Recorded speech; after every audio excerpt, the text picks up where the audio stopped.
Good evening दोस्तों आप सभी के लिए। और जैसा कि दोस्तों आप सभी को पता है कि आपकी एलपी सीवीटी 2 की जो क्लासें आपको मिल रही हैं दोस्तों रेगुलर आपके लिए। और जैसे ही आपकी एलपी सीवीटी 2 की क्लासें ख़त्म होती हैं और उसके तुरंत बाद ही दोस्तों आपकी इंजीनियरिंग ड्राइंग और उसके बाद दोस्तों आपकी प्रीवियस ईयर जो क्लासें हैं क्वेश्चन वाइज वो आपकी चलने वाली हैं। तो दोस्तों आज जो आपका टॉपिक है वो है दोस्तों एनवायरनमेंट यानी पर्यावरण। यानी दोस्तों पर्यावरण से रिलेटेड जितने भी आपके इंपॉर्टेंट पॉइंट बनते हैं, जैसे जो भी ये टॉपिक है आपका वो मैं आपके लिए पूरा कराने वाला हूँ। देखिए दोस्तों ये टॉपिक थोड़ा सा लंबा है तो वीडियो थोड़ी सी लंबी हो सकती है। तो दोस्तों आपको कॉफ़ी और पेन लेकर बैठ जाना है, अच्छी तरह सारे नोट्स बनाने हैं। वीडियो थोड़ी सी लंबी हो सकती है लेकिन दोस्तों जो कंटेंट जो उपलब्ध करा रहा हूँ मैं इसमें वो बहुत ही ज़्यादा इंपॉर्टेंट है दोस्तों। और यहाँ से भी दोस्तों बहुत ज़्यादा प्रश्न आपसे पूछे जाते हैं। तो चलिए दोस्तों बिना किसी देरी के वीडियो को शुरू करते हैं। और अभी तक आपने हमारे चैनल को सब्सक्राइब नहीं किया है तो चैनल को सब्सक्राइब करके साथ में ऑल वाला बेल आइकन जरूर दबा लें दोस्तों, ताकि मेरी आने वाली हर वीडियो का नोटिफिकेशन सबसे पहले आपके पास पहुँच सके। और वीडियो अगर आपको पसंद आए तो वीडियो को लाइक करना है, शेयर करना है। और देखिए दोस्तों मैं एक इम्पोर्टेंट मैं आपके लिए बात बता दूं, जो चीज़ें मैं आपके लिए जो उपलब्ध करा रहा हूँ ना, क्योंकि मेरे पास था दोस्तों, मेरे पास है क्योंकि मैंने तैयारी की है। और ऐसा नहीं है दोस्तों कि मैं आपको कुछ अलग जो है दोस्तों कम जो है चीज़ें दे रहा हूँ। यही चीज़ें सेम टू सेम आप किसी भी चैनल पर चले जाना जो आपको कोर्स दे रहे हैं रुपयों में बेच रहे हैं। कोई 1999, कोई 799, कोई 1599, कोई 1499, इस प्रकार से कोर्स बेच रहे हैं ना, उनके पास भी यही अगर कंटेंट ना मिले ना तो मुझसे कहना बना, यही कंटेंट मिलेगा। बशर्ते यहाँ पर मैं आपके लिए फ्री करा रहा हूँ, क्योंकि दोस्तों मैंने मेहनत की थी, मेरे पास है, इसलिए मैं आपके लिए फ्री करा रहा हूँ। उन्हें दोस्तों क्या है,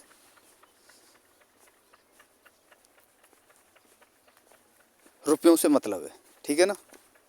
कंटेंट तो दे ही रहे हैं, चीज़ें भी यही होंगी, खाली रुपया ज़रूर चाहिए उन्हें, रुपयों से मतलब है। और मुझे दोस्तों रुपयों से मतलब नहीं है, मुझे आपसे और आपके भविष्य से मतलब है, ठीक है। इसलिए मैं आपसे बोल रहा हूँ। क्यों दोस्तों कुछ स्टूडेंट सोचते हैं कि दुनिया में फ्री कोई कुछ नहीं देता, तो आप समझ रहे होंगे कहीं कंटेंट में थोड़ी बहुत कमी हो। नहीं, कंटेंट में कमी नहीं मिलेगी, ये मेरी गारंटी है। और अगर आप दोस्तों देखिए, अगर आपको विश्वास ना हो तो कभी भी ऐसा करना, आप एक तो मेरे कंटेंट की किसी भी टॉपिक को उठा लेना, किसी अन्य यूट्यूब जो है दोस्तों जो जो आपने कोर्स रुपयों से लिया है उसका कंटेंट जो है उठा कर देखना। तब देखना कि वाकई में मैं जो आपको चीज़ें दे रहा हूँ वो हैं आपके लिए, आपके लायक या नहीं है, ठीक है। ये चीज़ ज़रूर आप देखना, क्योंकि दोस्तों फ्री का मिल रहा है तो कुछ लोग ये सोचते हैं कुछ नहीं है, वैसे ही करा रहा होगा, पता नहीं कहाँ से उठा लाया कहाँ से नहीं। लेकिन दोस्तों मुझे पता है आपके भविष्य का मैटर है, आपके जीवन का मैटर है, आपके माँ बाप की उम्मीद का मैटर है। तो मैं आपके साथ धोखा नहीं कर सकता, क्योंकि जो चीज़ें मैंने की थी वही चीज़ें मैं आपके लिए करा रहा हूँ। तो दोस्तों चलिए ये सारी चीज़ें छोड़िए, वीडियो को शुरू करते हैं और एक एक पॉइंट हम समझते हैं। और पेन कॉपी उठा लीजिए और नोट्स बनाते चलिए दोस्तों, हर वीडियो में आपके लिए बोलता हूँ नोट्स अवश्य बनाया करें। तो चलिए दोस्तों वीडियो को शुरू करते हैं। तो देखिए दोस्तों एनवायरनमेंट यानी पर्यावरण। अब पर्यावरण कहते कैसे हैं दोस्तों, किसी जीव के परिवेश को उसका पर्यावरण कहते हैं। जैसे देखिए दोस्तों यहाँ पर जो है दोस्तों इस वायुमंडल में जो भी हम रह रहे हैं, आप भी एक जीव हो, वृक्ष है वो भी एक जीव है, गाय भैंस भेड़ बकरी जानवर मनुष्य जो भी है ना सब दोस्तों जीव है। और हमारे और पास जो भी चीज़ें देखी जा रही हैं वो सारा पर्यावरण है। और दोस्तों आपको याद रखना है पर्यावरण शब्द फ्रांसीसी शब्द एनविरो से लिया गया है, जिसका अर्थ है आसपास। क्या दोस्तों? आसपास, यानी हमारे आसपास जो भी चीज़ें आपको दिखाई दे रही हैं वो सारा पर्यावरण है, ये आपको याद रखना है। अब चलते हैं दोस्तों आगे, चलिए। कि पारिस्थितिकी के लिए मूलतः आइकोलॉजी शब्द का प्रयोग जर्मन वैज्ञानिक अर्नेस्ट हैकल ने सन 1869 ईस्वी में अपनी पुस्तक जनरल मॉर्फोलॉजी देर ऑर्गेनिज्मेन नामक ये पुस्तक है दोस्तों, इसमें किया था। तो ये आपको याद रखना है, बहुत ज़्यादा ये प्रश्न पूछा जाता है। आपसे पूछा जाएगा कि ओइकोलॉजी शब्द का प्रयोग सर्वप्रथम किस वैज्ञानिक ने किया, तो अर्नेस्ट हैकल ने 1869 में। और इनकी पुस्तक का क्या नाम था दोस्तों? जनरल मॉर्फोलॉजी देर ऑर्थोनिज्मेन, ये इसकी पुस्तक है, ये आपको याद रखना है। अब चलिए दोस्तों आगे देखते हैं। जीव के पर्यावरणीय संबंध को ही हम दोस्तों पारिस्थितिकी कहते हैं। ये तो था दोस्तों पर्यावरण किसे कहा जाता है, किसी जीव के परिवेश को पर्यावरण कहते हैं। और अब से पारिस्थितिकी पूछा जाए तो जीव के पर्यावरणीय संबंध को ही हम पारिस्थितिकी कहते हैं। यानी दोस्तों जो ये पर्यावरण है वो और एक जीव है कोई, मान लीजिए हम हैं इस पर्यावरण में, हमारे पास जो भी आपका जो ये वातावरण देख रहा है ये आपका पर्यावरण है। और इससे जो हमारे संबंध हैं, जैसे कि पर्यावरण से हमें क्या मिलता है दोस्तों? ऑक्सीजन भी मिलती है, कार्बन डाइऑक्साइड भी मिलती है, अन्य चीज़ें मिलती हैं, खाने पीने की चीज़ें मिलती हैं, वृक्षों से हमें कुछ खाने पीने की चीज़ें मिलती है, जैसे फल फ्रूट, बहुत सारी चीज़ें मिलती हैं। तो ये दोस्तों ये जो संबंध है ना हमारा, ये पारिस्थितिकी कहलाता है।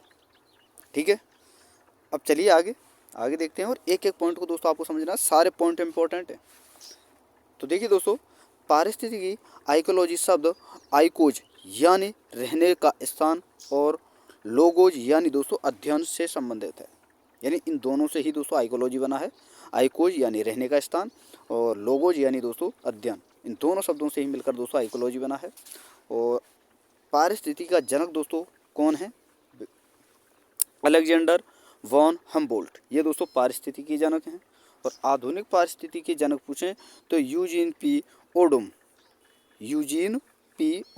और भारतीय पारिस्थितिकी का जनक पूछे तो रामदेव मिश्र, ये आपको याद रखना है।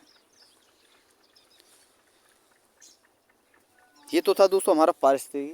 अब पारिस्थितिकी में जैसे जैसे मनुष्य रहते हैं, महिलाएं, पुरुष, जानवर, गाय, भैंस, भेड़, बकरी, ये सभी दोस्तों जनसंख्या में आते हैं। अब जनसंख्या क्या है दोस्तों?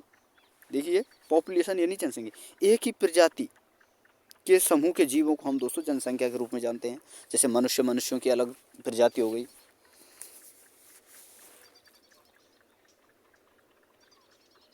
ठीक है दोस्तों, जानवरों की अलग हो गई, तो ये जनसंख्या के रूप में जाने जाते हैं।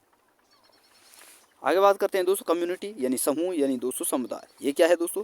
जनसंख्या के समूह, जो जनसंख्या का समूह है दोस्तों उसे ही हम समुदाय कहते हैं। जैसे दोस्तों जानवरों का एक अलग समूह हो गया, जैसे जानवरों में दोस्तों गाय, भैंस, भेड़, बकरी, तो गायों का समूह अलग हो गया, भैंस का अलग हो गया, बकरी का अलग हो गया। और अगर हम दोस्तों अपने आप में देखें तो पुरुषों का अलग हो गया, महिलाओं का समूह अलग हो गया, ये दोस्तों समूह कहलाता है। आगे चलिए आगे देखते हैं। और दोस्तों बहुत मज़ा आने वाला है इस टॉपिक में, और लास्ट तक आपको बने रहना है, एक एक पॉइंट को समझना है, देखना है अच्छी तरह से। अब बात करते हैं दोस्तों पारिस्थितिकी तंत्र की।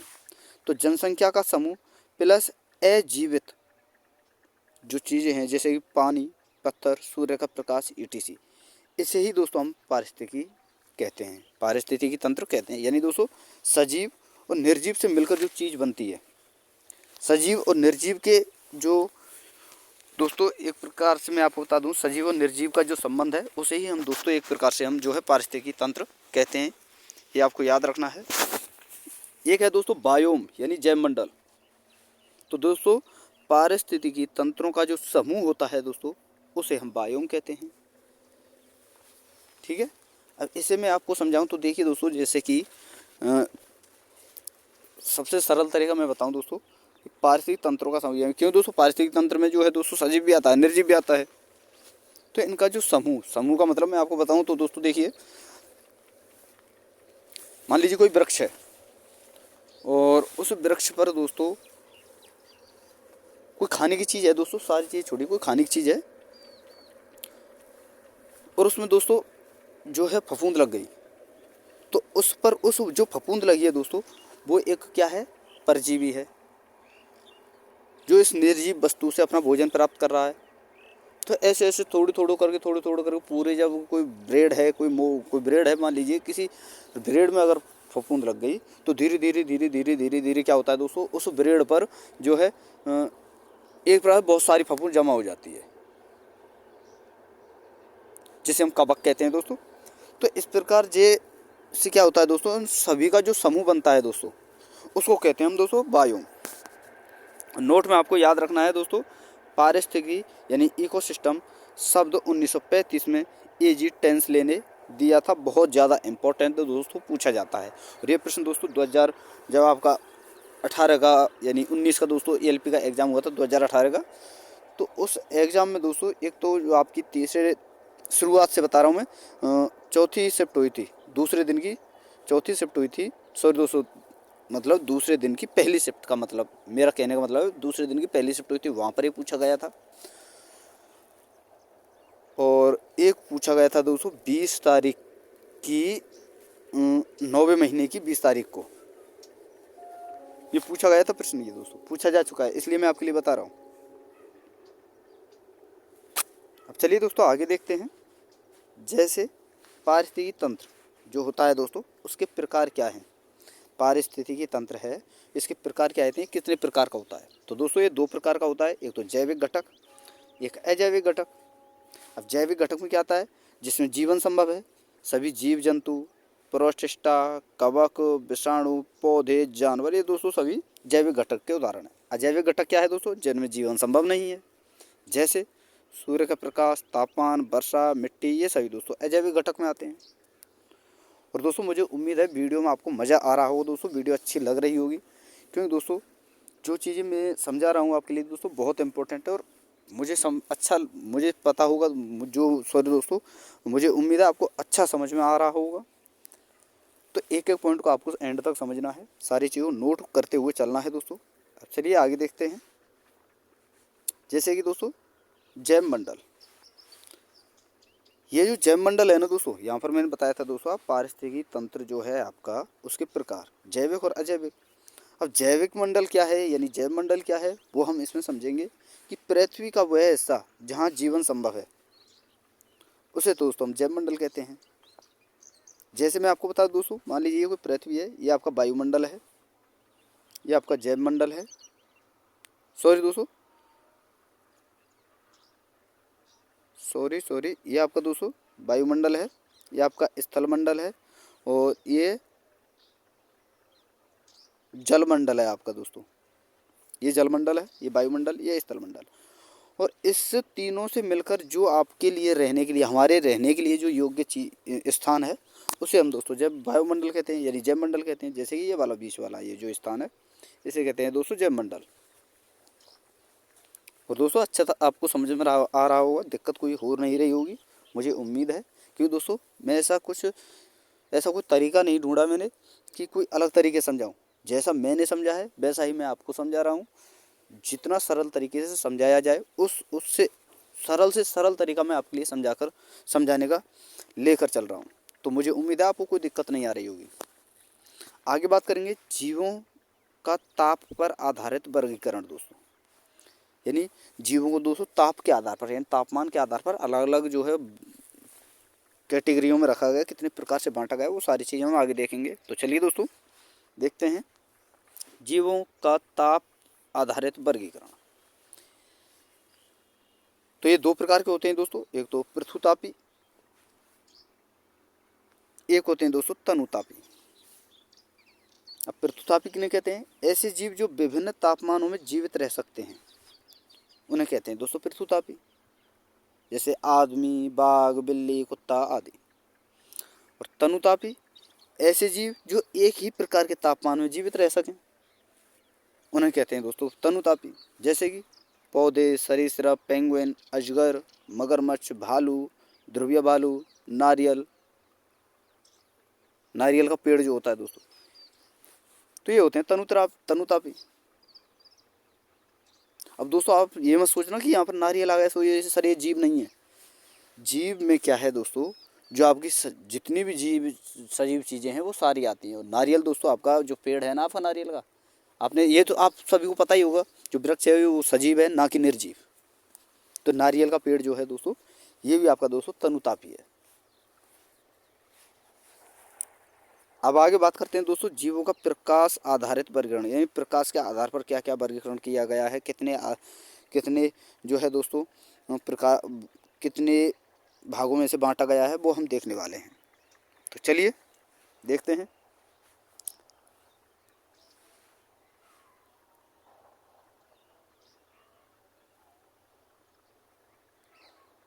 दोस्तों एक मिनट,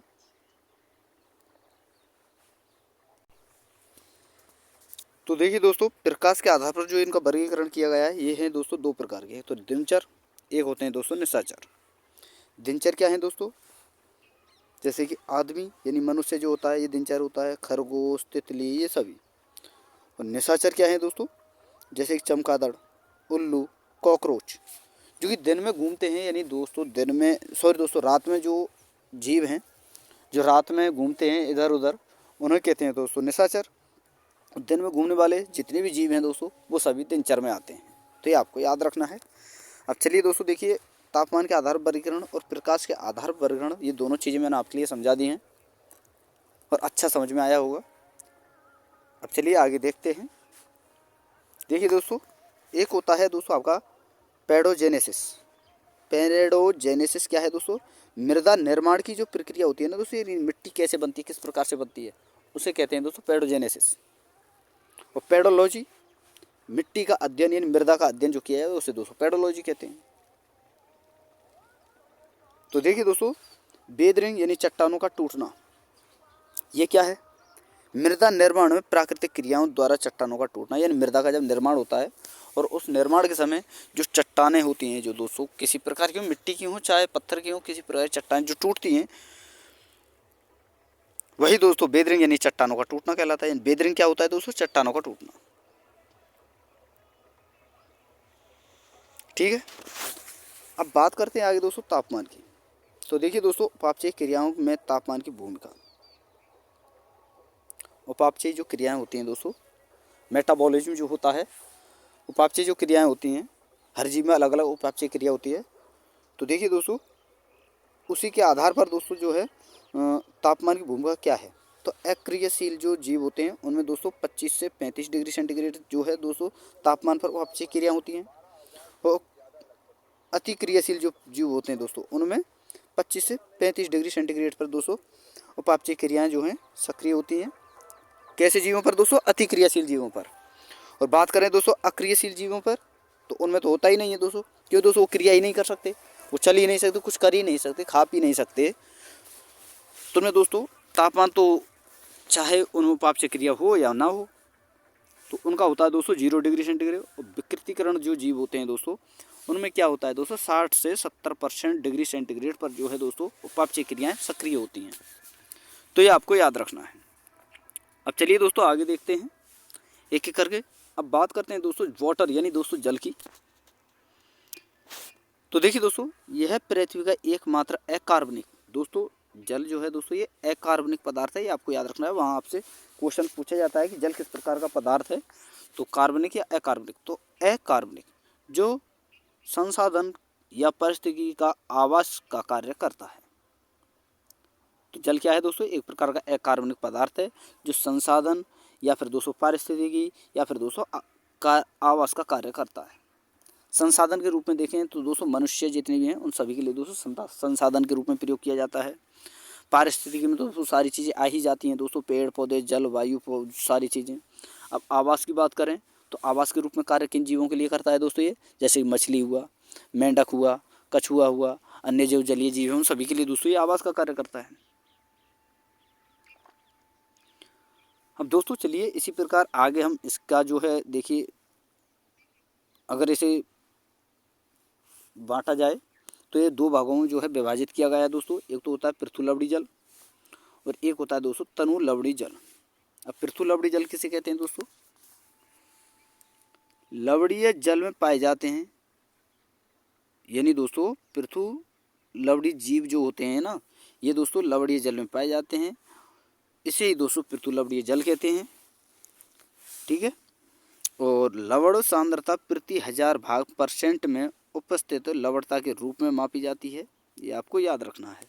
आगे बात करते हैं दोस्तों तनु लवणीय जल, यानी दोस्तों स्टेनोहेलाइन ऑर्गेनिज्म, यानी दोस्तों तनु लवणीय जीव जो कि कम लवणीय जल में पाए जाते हैं, इन्हें कहते हैं दोस्तों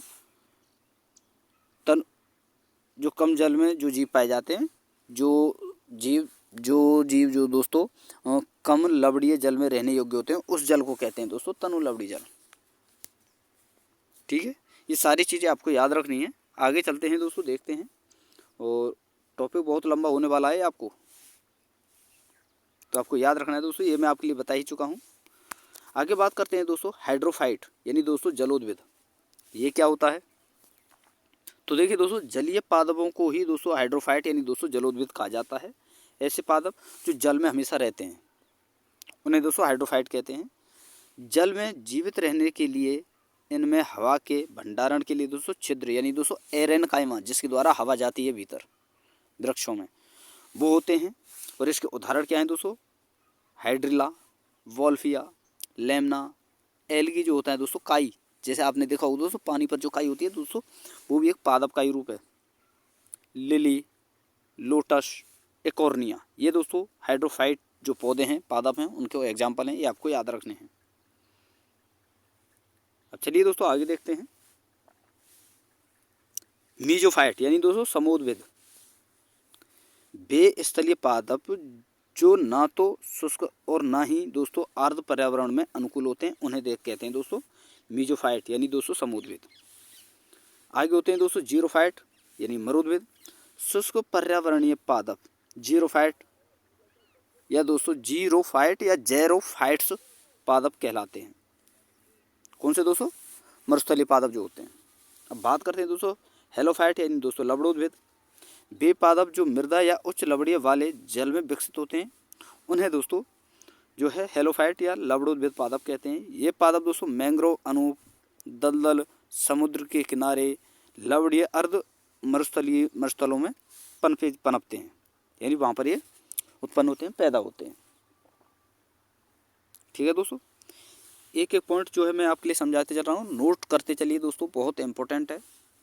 अब चलिए आगे देखते हैं। एक होता है दोस्तों न्यूमेटोफोर। ये न्यूमेटोफोर क्या है दोस्तों?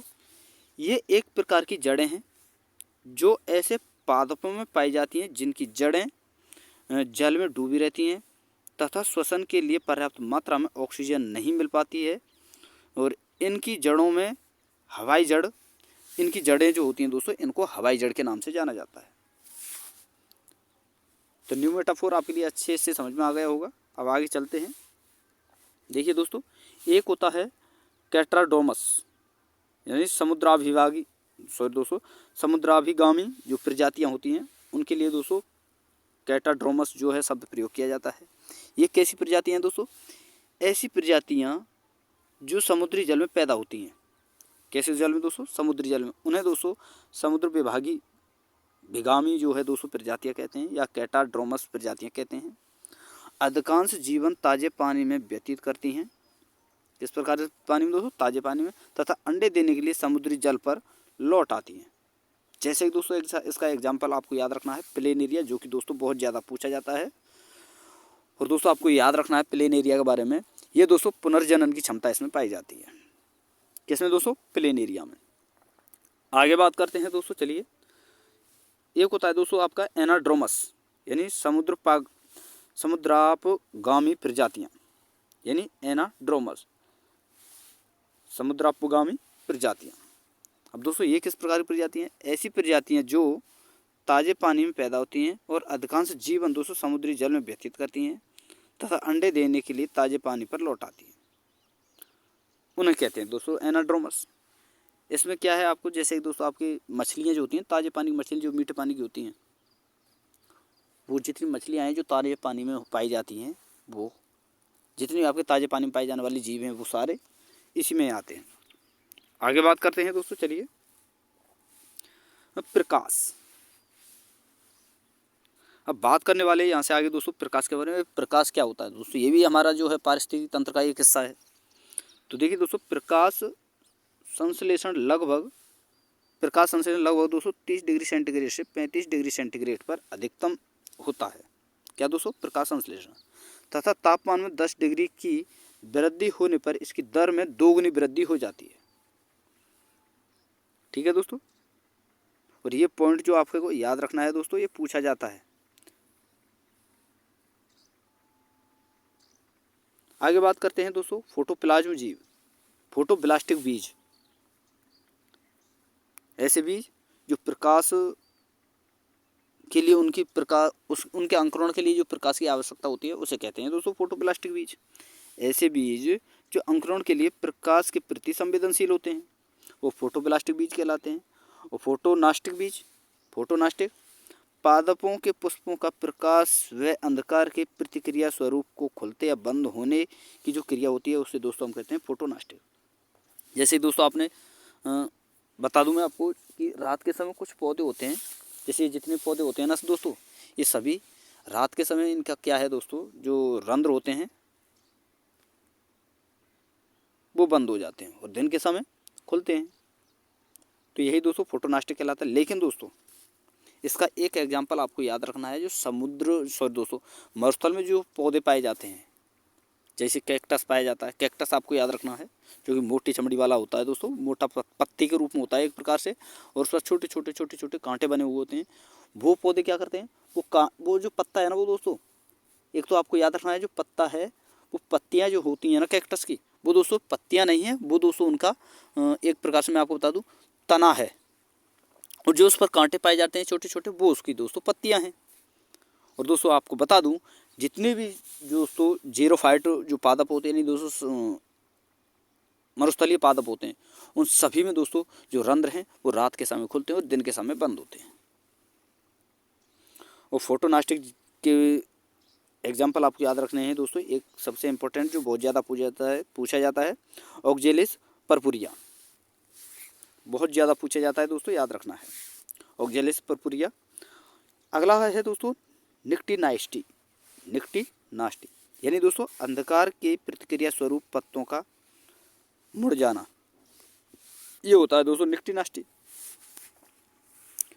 अब चलो दोस्तों इसी के बारे में आगे पढ़ते हैं और क्या क्या दिया गया है वो सारी चीज़ हम देखने वाले हैं। एक होता है दोस्तों नाइट ब्लाइंडनेस को दोस्तों निक्टोफोबिया कहते हैं, यानी अंधेरे का डर जो होता है दोस्तों उसे नाइट ब्लाइंडनेस के रूप में जाना जाता है। आगे बात करते हैं दोस्तों फोटोमॉर्फोजेनेसिस क्या होता है। तो देखिए दोस्तों, प्रकाश की प्रतिक्रिया में कुछ ऊतकों और अंगों का विभेदीकरण जो होता है ना दोस्तों, ऊतकों और अंगों में जो विभेदीकरण होता है, जो जिस प्रकार से उनमें वर्गीकरण होता है, विभेदीकरण एक प्रकार से उन्हें दोस्तों देखिए अलग होने की जो प्रक्रिया है विभेदीकरण कहलाती है, जो प्रकाश के द्वारा होती है उसे ही दोस्तों फोटोमॉर्फोजेनेसिस कहते हैं। अगला है दोस्तों आपका हीलियोफाइट। अब हीलियोफाइट क्या है, ऐसे पादप जो प्रकाश की प्रचुर मात्रा में रहने के लिए अनुकूलित होते हैं उन्हें कहते हैं दोस्तों हीलियोफाइट। जैसे बरगद का पेड़ देखा होगा दोस्तों आपने, बरगद का पेड़ जो है दोस्तों इसका सबसे अच्छा उदाहरण है, ये आपको याद रखना है। हीलियोफाइट वनों की छत बनाते हैं, एक प्रकार से बरगद, बबूल तो नहीं कह सकते दोस्तों, पीपर भी नहीं, बरगद ही समझिए आप। एक प्रकार से छत की जैसे छत होती है ना दोस्तों, इनके जो पत्ते हैं ना दोस्तों बबूल बरगद के, ये क्या होते हैं दोस्तों,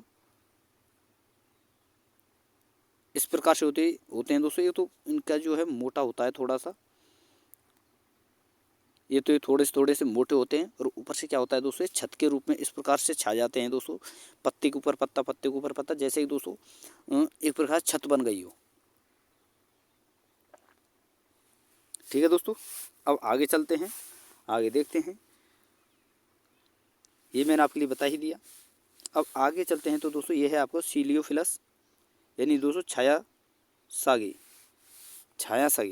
वे पादप जो कम प्रकाश वाली परिस्थितियों में रहने के लिए अनुकूल होते हैं उन्हें दोस्तों छायासागी यानी दोस्तों सीओफिलस कहते हैं।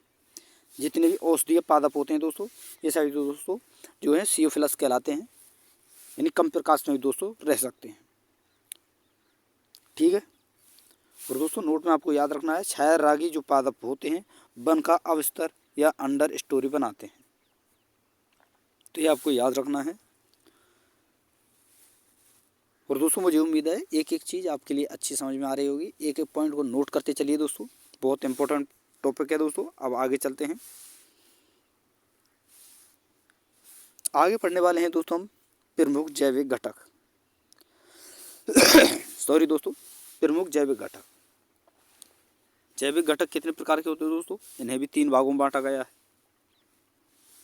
एक तो है दोस्तों उत्पादक, यानी दोस्तों स्वयंपोषी घटक। एक होता है दोस्तों उपभोक्ता, एक होता है दोस्तों अपघटक।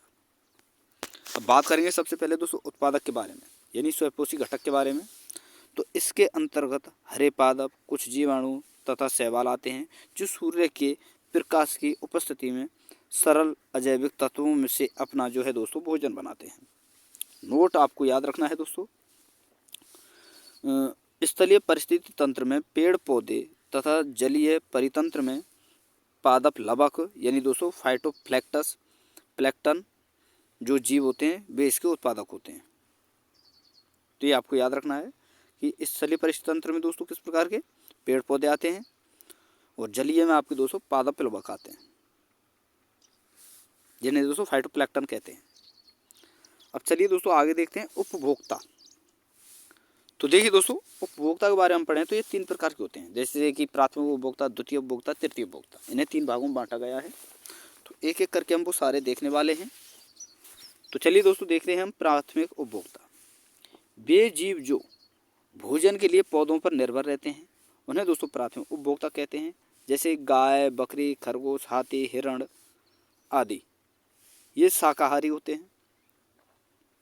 अब बात करते हैं दोस्तों द्वितीय उपभोक्ता और तृतीय उपभोक्ता की। तो देखिए दोस्तों द्वितीय उपभोक्ता वे जीव जो अपने पोषण के लिए प्राथमिक उपभोक्ताओं पर निर्भर रहते हैं, जैसे सांप, भेड़िया आदि, ये सभी मांसाहारी होते हैं। अब एक होता है दोस्तों तृतीय उपभोक्ता। वे जीव जो प्राथमिक और द्वितीय दोनों पर निर्भर रहते हैं उन्हें कहते हैं दोस्तों द्वितीय तृतीय उपभोक्ता, जैसे शेर, बाघ, बाज, मनुष्य आदि, ये सभी सर्वाहारी होते हैं। मनुष्य को दोस्तों सर्वाहारी श्रेणी में रखा गया है, ये आपको याद रखना, क्योंकि दोस्तों मनुष्य मांस भी खाता है और वैसे फल फ्रूट भी खाता है, पत्तियां भी खाता है, जो भी मिल जाए सब कुछ खा लेता है। तो ये सर्वाहारी होते हैं। तो ठीक है दोस्तों, ये तीनों चीज़ें आपके लिए समझ में आ गई होंगी। अब एक एक करके हम देखने वाले हैं दोस्तों, जो ये जीव होते हैं उपभोक्ता जो होते हैं इनकी जो श्रृंखलाएँ होती हैं, और इनको दोस्तों बहुत ज़्यादा पूछा जाता है। इनकी श्रृंखलाएँ होती हैं और बहुत ज़्यादा इन्हें पूछा जाता है कि कौन सा जीव किस प्रकार को खा रहा है। जैसे कि दोस्तों पौधों को जो है दोस्तों वृक्ष पक्षी खा रहे हैं, पक्षियों को कोई और जीव खा रहा है, उस जीव को कोई और जीव खा रहा है। तो इस प्रकार से जो है श्रृंखलाएँ बनती हैं इन्हें कहते हैं दोस्तों खाद्य श्रृंखला। तो देखिए दोस्तों खाद्य श्रृंखला की मैं स्टार्टिंग बता दूं तो देखिए दोस्तों, एक घास होती है ना, घास को कौन खाता है दोस्तों? टिड्डा। टिड्डा को खाता है पक्षी, पक्षी को खाता है दोस्तों सांप, और सांप को खाता है दोस्तों उल्लू, और उल्लू किससे खाता है दोस्तों?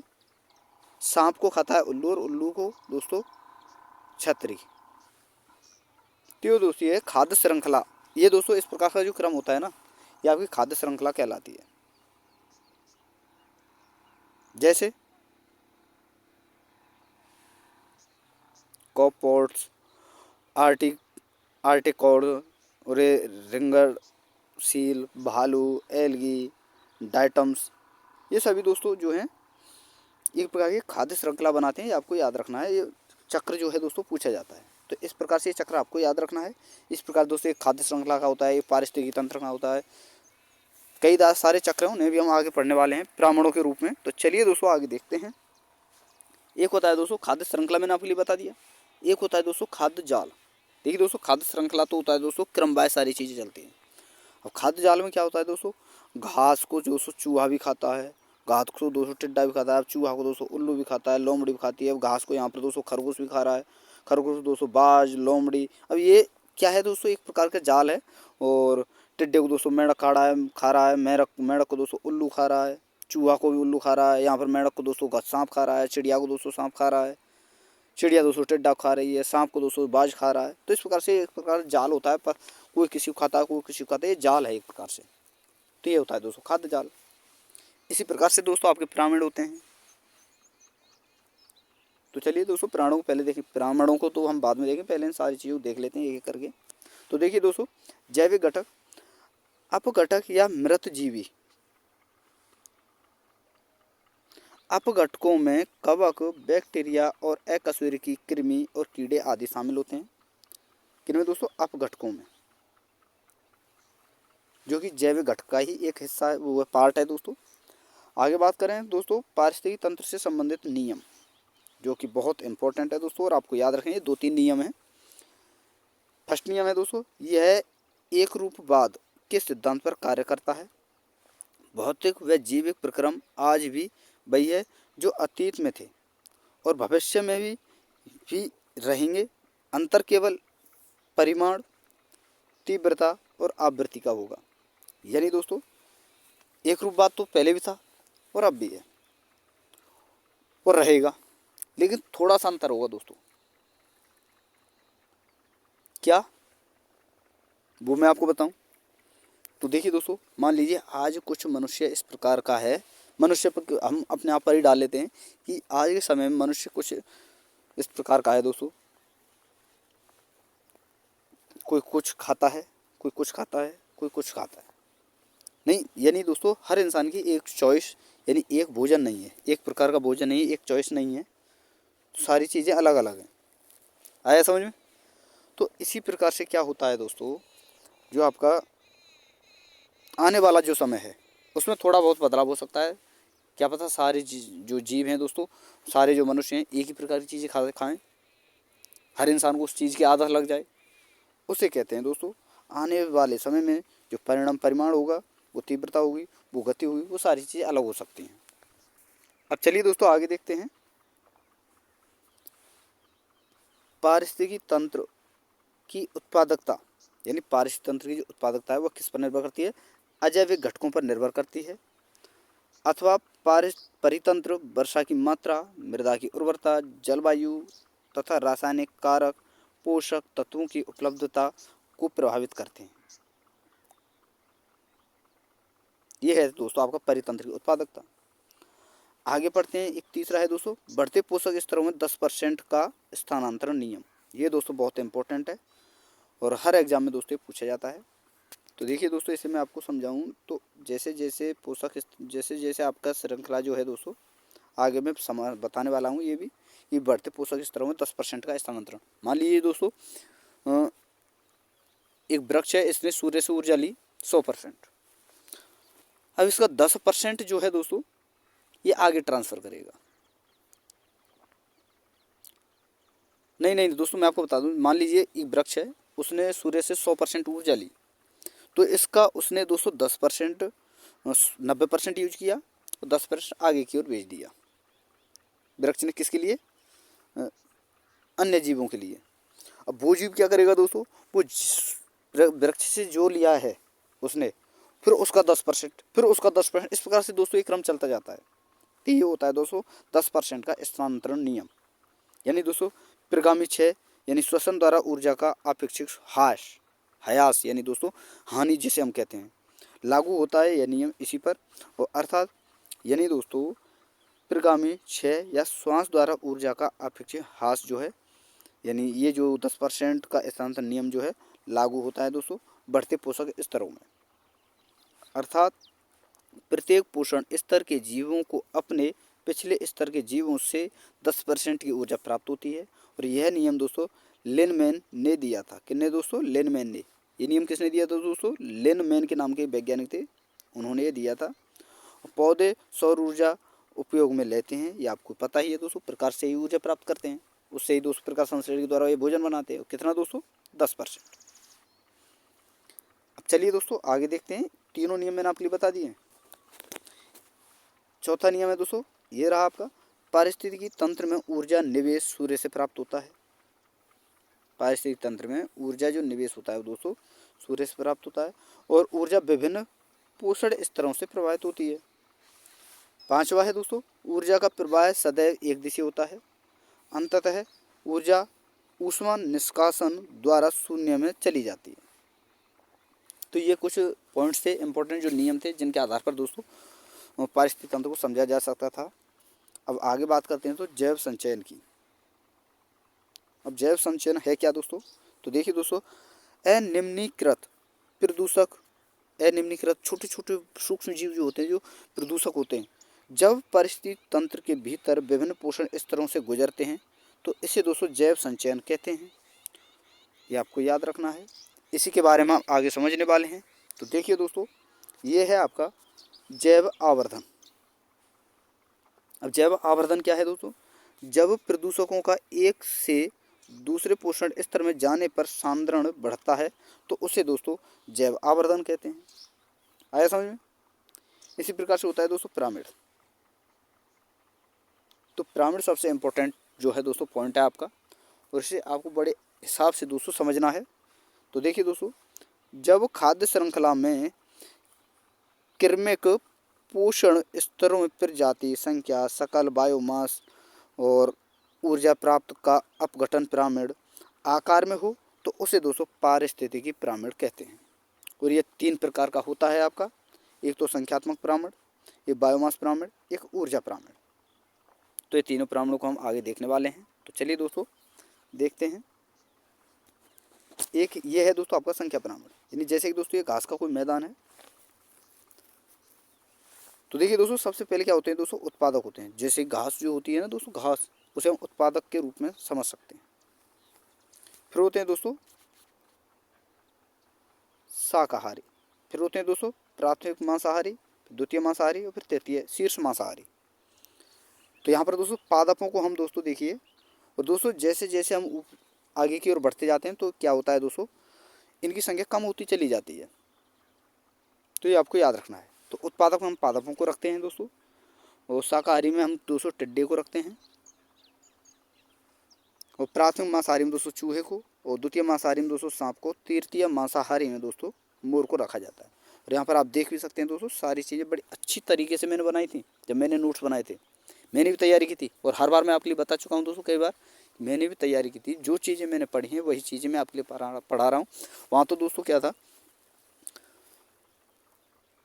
तो दोस्तों देखिए सारी चीज़ें बेस्ट आपके लिए देने वाला हूँ, बशर्ते आपको मुझ पर विश्वास करना है, और जिस प्रकार से मैं आपके लिए बता रहा हूँ चीज़ें, वो सारी चीज़ें आपको समझनी है और उसी प्रकार से आपको चलना है।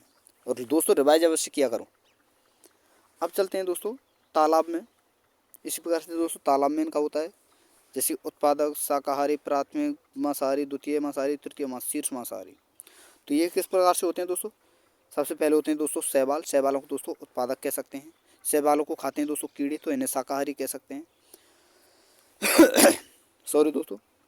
और कीड़ों को खाती हैं दोस्तों छोटी मछली, तो इन्हें दोस्तों प्राथमिक मांसाहारी। छोटी मछलियों को खाती हैं दोस्तों बड़ी मछली, तो इन्हें दोस्तों द्वितीय मांसाहारी। बड़ी मछलियों को खाते हैं दोस्तों बगुला, तो इन्हें दोस्तों तृतीय मांसाहारी हम कह सकते हैं। तो जनसंख्या के आधार पर पिरामिड मैंने आपके लिए समझा दिया है। अब चलिए दोस्तों आगे देखते हैं। यह है दोस्तों संख्याओं का उल्टा पिरामिड। किस प्रकार से दोस्तों? जैसे दोस्तों उत्पादक, शाकाहारी, परजीवी और हाइपरसाइट्स, यानी दोस्तों उपभोक्ता, यानी ये दोस्तों एक होता है। शाकाहारी दोस्तों 1 से अधिक, परजीवी दोस्तों 2 से अधिक, और हाइपरसाइट्स यानी दोस्तों सहजीवी जिन्हें हम कहते हैं, ये दोस्तों उससे अधिक होते हैं, यानी इससे अधिक होते हैं। किससे दोस्तों? परजीवियों से। ये दोस्तों सूक्ष्म जीव कहलाते हैं। हाइपरसाइट्स जो होते हैं यानी सहजीवी जो होते हैं दोस्तों, ये आपके सूक्ष्म जीव कहलाते हैं, और परजीवी कीड़े होते हैं। और शाकाहारी दोस्तों आपके गाय भैंस होते हैं, और उत्पादक जो होते हैं दोस्तों ये वृक्ष कहलाते हैं। ये इनका उल्टा पिरामिड है, ये भी आपको याद रखना है। ये संख्याओं के आधार पर ही था। अब आगे बात करते हैं दोस्तों। देखिए ये रहा आपका दोस्तों बायोमास पिरामिड। अब कैसे दोस्तों? देखिए उत्पादक होता है पहले आपका शाकाहारी, प्राथमिक मांसाहारी और शीर्ष मांसाहारी। तो ये 4 भागों में से बांटा गया है, जिसमें उत्पादक में दोस्तों वृक्ष आता है। वृक्ष को खाता है हिरण, तो ये शाकाहारी। इस हिरण को खाता है भेड़िया, तो ये मांसाहारी। और इसे खाता है दोस्तों शेर, तो ये शीर्ष मांसाहारी के रूप में आता है। अब मान लीजिए दोस्तों यहाँ पर दोस्तों देखिए 10% जो है ऊर्जा का स्थानांतरण इस प्रकार से होता है। जैसे मान लीजिए वृक्ष ने 1000 किलो जूल की जो है ऊर्जा प्राप्त की, तो इसका 10% जाएगा वहाँ पर। किसको दोस्तों? हिरण को। तो इसके पास कितना पहुंचा दोस्तों 100%। अब 100 का 10% जाएगा तो भेड़िया को पहुंचा 10%। अब 10 का 1% और जाएगा तो ये शेर को कितना पहुंचा दोस्तों 1 किलो। इस प्रकार से दोस्तों ये प्राप्त होता चला जाता है। यही है दोस्तों 10% का जो नियम जो है स्थानांतरण वाला, यही है। अब इसी बायोमास का उल्टा पिरामिड होता है दोस्तों। जैसे कि उत्पादक होता है शाकाहारी और मांसाहारी। मान लीजिए यहाँ 4 kg है तो ये इसका 8 kg यानी 8 ग्राम प्राप्त करेगा, 8 का 12 ग्राम, इस प्रकार से प्राप्त करता है। इसमें दोस्तों शैवाल जो होते हैं ये उत्पादक होते हैं। शैवाल को खाते हैं दोस्तों शाकाहारी, तो ये मछलियाँ होती हैं। मछलियों को खाते हैं दोस्तों मांसाहारी, जो कि बड़ी मछलियाँ होती हैं।